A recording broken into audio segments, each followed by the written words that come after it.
Exodus 8.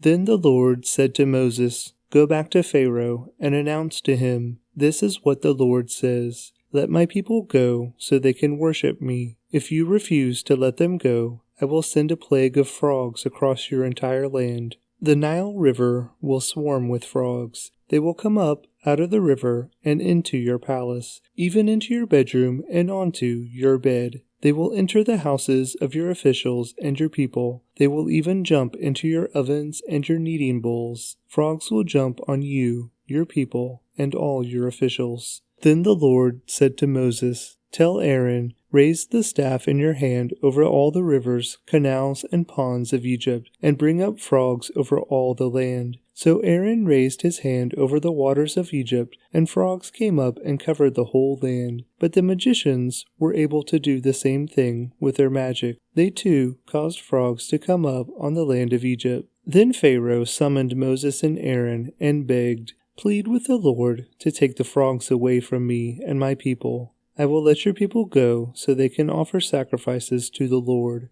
"You set the time," Moses replied. "Tell me when you want me to pray for you, your officials, and your people. Then you and your houses will be rid of the frogs. They will remain only in the Nile River."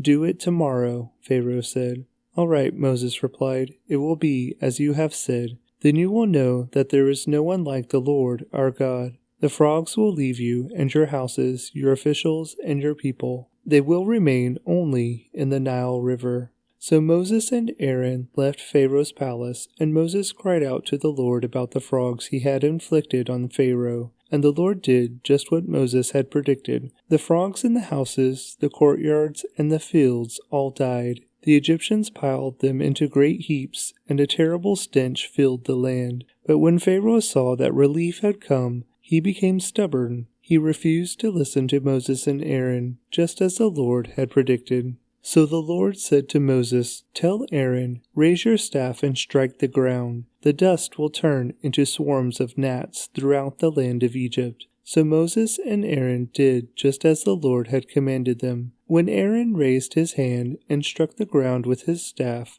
gnats infested the entire land, covering the Egyptians and their animals. All the dust in the land of Egypt turned into gnats. Pharaoh's magicians tried to do the same thing with their secret arts, but this time they failed, and the gnats covered everyone, people and animals alike.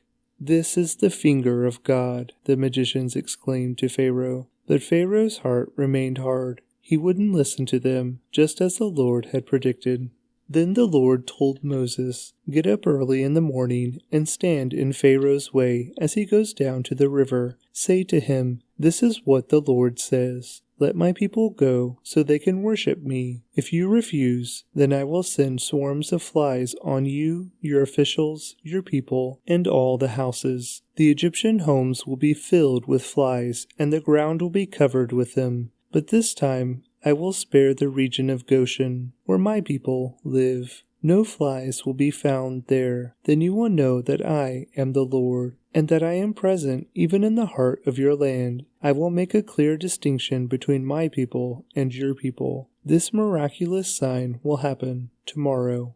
And the Lord did just as he had said. A thick swarm of flies filled Pharaoh's palace and the houses of his officials. The whole land of Egypt was thrown into chaos by the flies. Pharaoh called for Moses and Aaron. "All right, go ahead and offer sacrifices to your God," he said, "but do it here in this land." But Moses replied, "That wouldn't be right. The Egyptians detest the sacrifices that we offer to the Lord our God. Look, if we offer our sacrifices here, where the Egyptians can see us, they will stone us. We must take a 3-day trip into the wilderness to offer sacrifices to the Lord our God, just as he has commanded us." "All right, go ahead," Pharaoh replied. "I will let you go into the wilderness to offer sacrifices to the Lord your God, but don't go too far away. Now hurry and pray for me." Moses answered, As soon as I leave you, I will pray to the Lord, and tomorrow the swarms of flies will disappear from you and your officials and all your people. But I am warning you, Pharaoh, don't lie to us again and refuse to let the people go to sacrifice to the Lord." So Moses left Pharaoh's palace and pleaded with the Lord to remove all the flies. And the Lord did as Moses asked, and caused the swarm of flies to disappear from Pharaoh, his officials, and his people. Not a single fly remained. But Pharaoh again became stubborn and refused to let the people go. Exodus 9. Go back to Pharaoh, the Lord commanded Moses. Tell him, "This is what the Lord, the God of the Hebrews, says. Let my people go so they can worship me. If you continue to hold them and refuse to let them go, the hand of the Lord will strike all your livestock, your horses, donkeys, camels, cattle, sheep, and goats, with a deadly plague.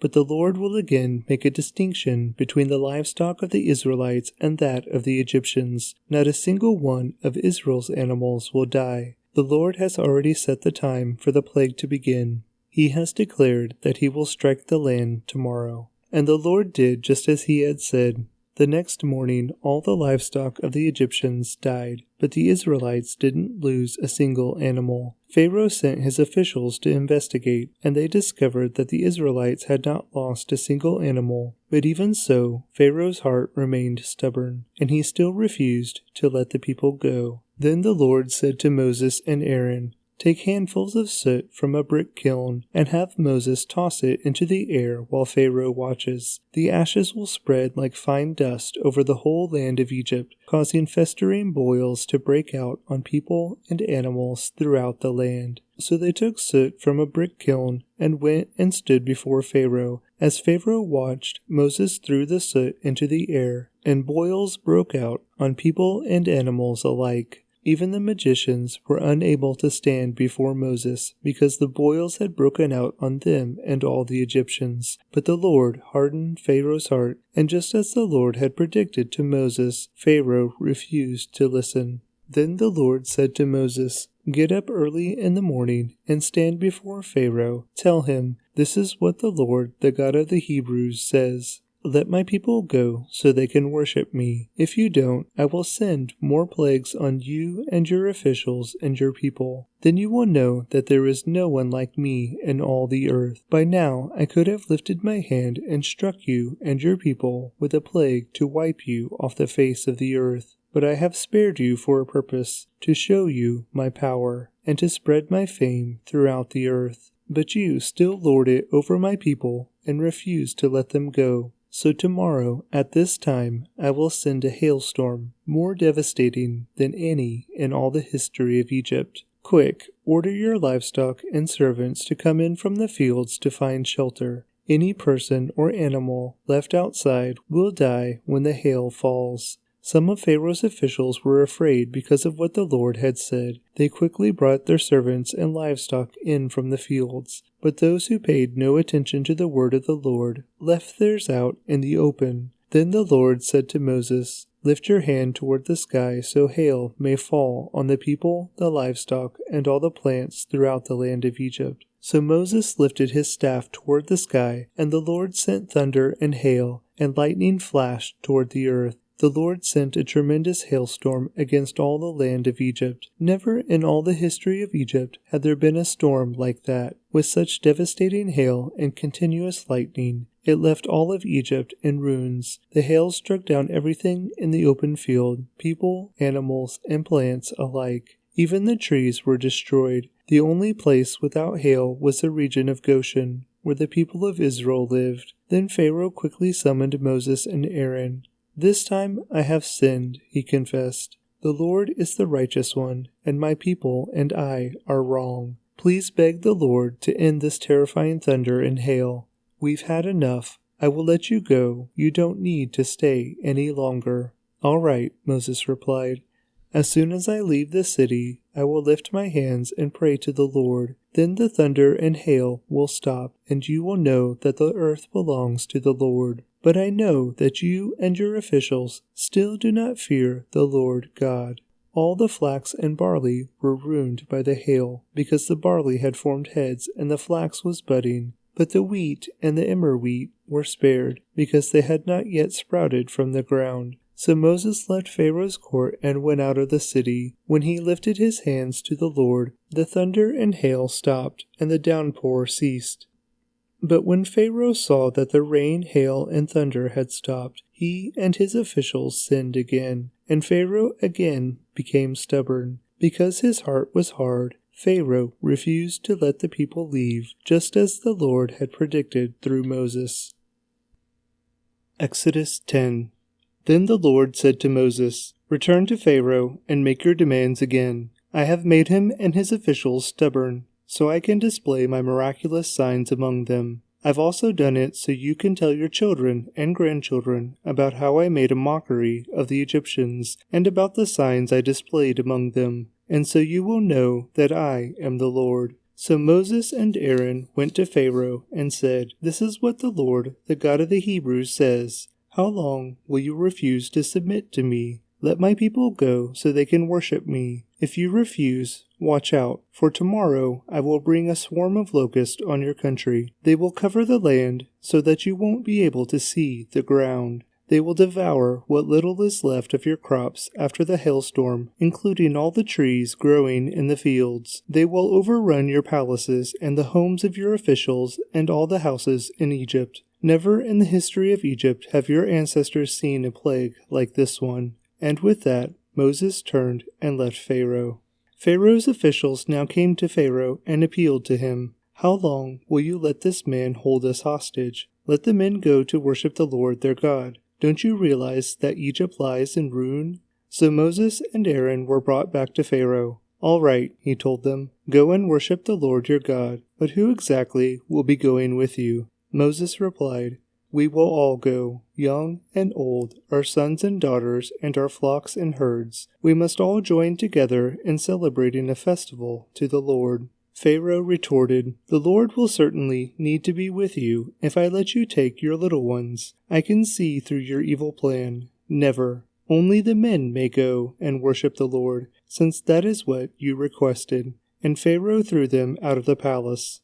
Then the Lord said to Moses, "Raise your hand over the land of Egypt to bring on the locusts. Let them cover the land and devour every plant that survived the hailstorm." So Moses raised his staff over Egypt, and the Lord caused an east wind to blow over the land all that day and through the night. When morning arrived, the east wind had brought the locusts, and the locusts swarmed over the whole land of Egypt, settling in dense swarms from one end of the country to the other. It was the worst locust plague in Egyptian history, and there has never been another one like it, for the locusts covered the whole country and darkened the land. They devoured every plant in the fields and all the fruit on the trees that had survived the hailstorm. Not a single leaf was left on the trees and plants throughout the land of Egypt. Pharaoh quickly summoned Moses and Aaron. "I have sinned against the Lord your God, and against you," he confessed. "Forgive my sin just this once, and plead with the Lord your God to take away this death from me." So Moses left Pharaoh's court and pleaded with the Lord. The Lord responded by shifting the wind, and the strong west wind blew the locust into the Red Sea. Not a single locust remained in all the land of Egypt. But the Lord hardened Pharaoh's heart again, so he refused to let the people go. Then the Lord said to Moses, "Lift your hand toward heaven, and the land of Egypt will be covered with a darkness so thick you can feel it." So Moses lifted his hand to the sky, and a deep darkness covered the entire land of Egypt for 3 days. During all that time, the people could not see each other, and no one moved. But there was light as usual where the people of Israel lived. Finally, Pharaoh called for Moses. "Go and worship the Lord," he said, "but leave your flocks and herds here. You may even take your little ones with you." "No," Moses said, "you must provide us with animals for sacrifices and burnt offerings to the Lord our God. All our livestock must go with us too. Not a hoof can be left behind.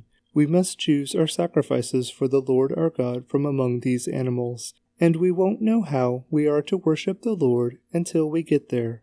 But the Lord hardened Pharaoh's heart once more, and he would not let them go. "Get out of here," Pharaoh shouted at Moses. "I'm warning you, never come back to see me again." The day you see my face, you will die."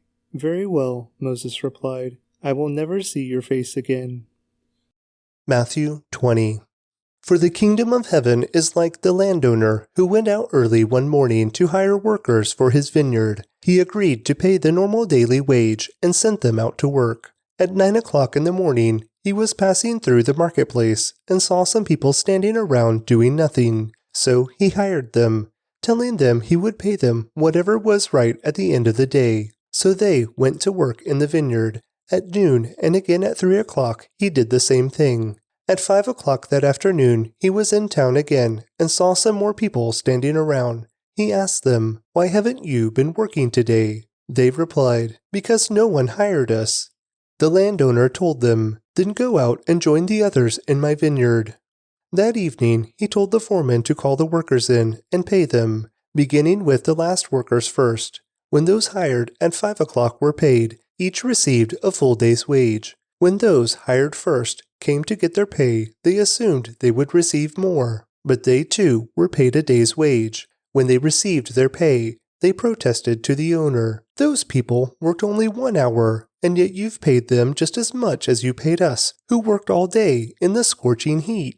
He answered one of them, "Friend, I haven't been unfair. Didn't you agree to work all day for the usual wage? Take your money and go. I wanted to pay this last worker the same as you. Is it against the law for me to do what I want with my money? Should you be jealous because I am kind to others?" So those who are last now will be first then, and those who are first will be last. As Jesus was going up to Jerusalem, he took the 12 disciples aside privately and told them what was going to happen to him. "Listen," he said, "we're going up to Jerusalem, where the Son of Man will be betrayed to the leading priests and the teachers of religious law. They will sentence him to die. Then they will hand him over to the Romans to be mocked, flogged with a whip, and crucified. But on the 3rd day he will be raised from the dead." Then the mother of James and John, the sons of Zebedee, came to Jesus with her sons. She knelt respectfully to ask a favor. "What is your request?" he asked. She replied, "In your kingdom, please let my 2 sons sit in places of honor next to you, one on your right and the other on your left." But Jesus answered by saying to them, "You don't know what you are asking. Are you able to drink from the bitter cup of suffering I am about to drink?" "Oh yes," they replied, "we are able." Jesus told them, "You will indeed drink from my bitter cup, but I have no right to say who will sit on my right or my left. My Father has prepared those places for the ones he has chosen." When the 10 other disciples heard what James and John had asked, they were indignant. But Jesus called them together and said, "You know that the rulers in this world lord it over their people, and officials flaunt their authority over those under them. But among you it will be different. Whoever wants to be a leader among you must be your servant, and whoever wants to be first among you must become your slave. For even the Son of Man came not to be served, but to serve others, and to give his life as a ransom for many." As Jesus and the disciples left the town of Jericho, a large crowd followed behind. 2 blind men were sitting beside the road. When they heard that Jesus was coming that way, they began shouting, "Lord, Son of David, have mercy on us." "Be quiet," the crowd yelled at them, but they only shouted louder, "Lord, Son of David, have mercy on us." When Jesus heard them, he stopped and called, "What do you want me to do for you?" "Lord," they said, "we want to see." Jesus felt sorry for them and touched their eyes. Instantly they could see. Then they followed him. Proverbs 20. Wine produces mockers, alcohol leads to brawls. Those led astray by drink cannot be wise. The king's fury is like a lion's roar. To rouse his anger is to risk your life. Avoiding a fight is a mark of honor. Only fools insist on quarreling. Those too lazy to plow in the right season will have no food at the harvest. Though good advice lies deep within the heart, a person with understanding will draw it out.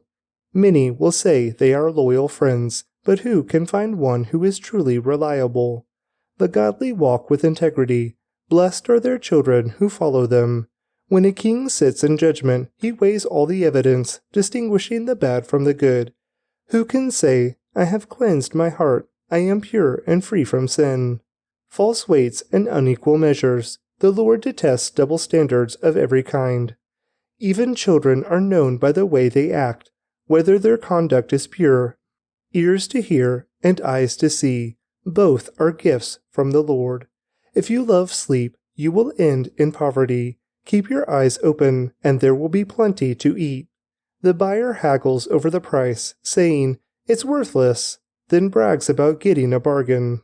Wise words are more valuable than much gold and many rubies. Get security from someone who guarantees a stranger's debt. Get a deposit if he does it for foreigners. Stolen bread tastes sweet, but it turns to gravel in the mouth. Plans succeed through good counsel. Don't go to war without wise advice. A gossip goes around telling secrets, so don't hang around with chatterers. If you insult your father or mother, your light will be snuffed out in total darkness. An inheritance obtained too early in life is not a blessing in the end. Don't say, I will get even for this wrong. Wait for the Lord to handle the matter. The Lord detests double standards. He is not pleased by dishonest scales. The Lord directs our steps, so why try to understand everything along the way? Don't trap yourself by making a rash promise to God, and only later counting the cost. A wise king scatters the wicked like wheat, then runs his threshing wheel over them. The Lord's light penetrates the human spirit, exposing every hidden motive. Unfailing love and faithfulness protect the king. His throne is made secure through love. The glory of the young is their strength. The gray hair of experience is the splendor of the old. Physical punishment cleanses away evil. Such discipline purifies the heart. Psalm 20. For the choir director, a psalm of David. In times of trouble, may the Lord answer your cry. May the name of the God of Jacob keep you safe from all harm. May he send you help from his sanctuary and strengthen you from Jerusalem. May he remember all your gifts and look favorably on your burnt offerings. Interlude. May he grant your heart's desires and make all your plans succeed. May we shout for joy when we hear of your victory and raise a victory banner in the name of our God. May the Lord answer all your prayers. Now I know that the Lord rescues his anointed king. He will answer him from his holy heaven and rescue him by his great power. Some nations boast of their chariots and horses, but we boast in the name of the Lord our God. Those nations will fall down and collapse, but we will rise up and stand firm. Give victory to our King, O Lord. Answer our cry for help.